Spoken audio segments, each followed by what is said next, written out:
What's up, sons? It's Blind Run with Son of a Tech, and today we're going to take a look at the Corsair Carbide Clear 400C, and it's a mid-tower compact case, and so stick around.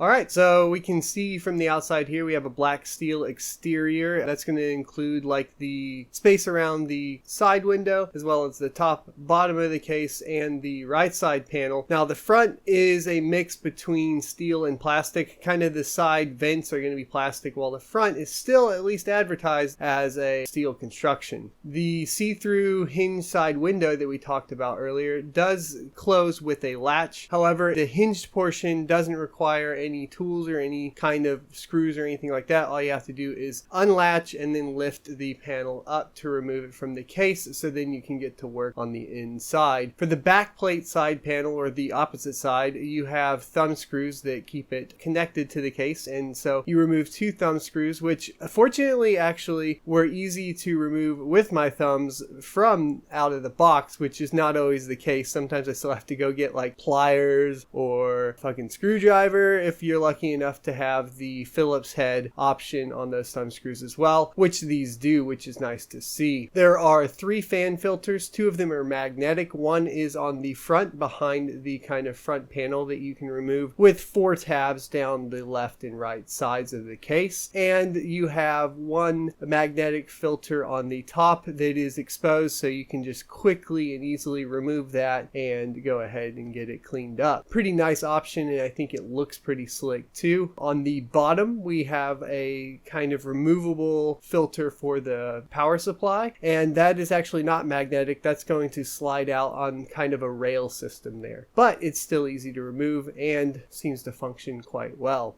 On the top of the case, you'll also see that you have 2 USB 3 slots with a power switch and a reset switch. The case itself is 425 millimeters long, 215 millimeters deep, and 464 millimeters tall. Moving to the inside of the case, you do have a power supply and hard drive cage cover, and the hard drive cage is removable. It does only support up to 2 hard drives, but at the same time these days most people are going to be removing them and using that space for something like cable management. On the back side of the case, where you would see the motherboard cutout, you also have 3 Ssd mounts that are spring-loaded. These work pretty well, and it is removable as well in case you aren't going to be putting any solid-state drives in, which actually is going to be more and more common with M.2 support and the prices dropping on the NVMe drives. It has adjustable rear fan mounting, so you can line it up with whatever CPU cooler you decide to go with, if that's the route you're going. Or in this case, I just didn't even put a rear fan in and just put all the exhaust in the top of the case. It supports up to a 170 millimeter CPU cooler height, and it's up to a 370 millimeter GPU length. Now that's going to be depending on what you decide to do with the front fan area, which does support up to a 360 millimeter rad in the front there. And I think that if you're going to go with a push and a pull, it's not really going to fit, even though I do see some pictures on the Corsair website with that kind of touted there, especially if you're going to be pushing out that GPU any longer. If you're talking about putting anything like a 1070 or a 1060, or sorry, 1070 or a 1080 in there, even just the reference length is going to block you on a push-pull config in the front. Another thing to mention there on the front Rad support is that because of the way the case is designed and it pulls in air on the sides through the front panel, it does get loud. My best, I guess, advice here would be, if you can and you're going with like a 240 millimeter rad, then I would put it in the top of the case and I wouldn't put it in the front, just to cut down on noise. And I would go with some quieter airflow fans in the front.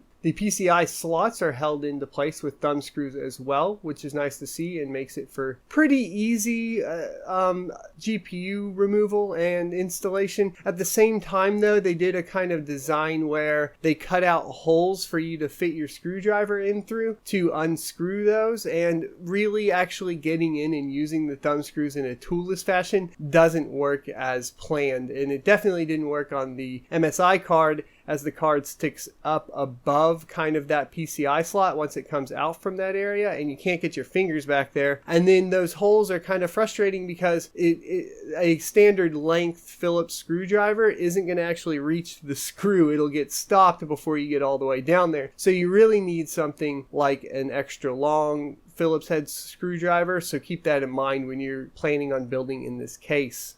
Overall, I like the construction and design of the Corsair 400C series. I think that I want to get my hands on a 400Q, as that's the quiet, and I'm wondering what they did with the kind of front panel and the design there to cut down on noise, because to me, a lot of noise was getting out of that case. And that's because I did have a 280 millimeter rad in the front with a pull configuration. I think a push configuration would be even more loud, and probably, obviously, I went with the stock fans for the H110 GT, and getting something else would probably be more beneficial in that case. However, to me, that still points out that there is kind of some noise issues with the 400C. One of the other things I'd like to note is that the website on Corsair, it says that it supports EATX boards. I wouldn't recommend trying to put one in there, and I think that might even be a typo, because I didn't really see that kind of screw or what are they?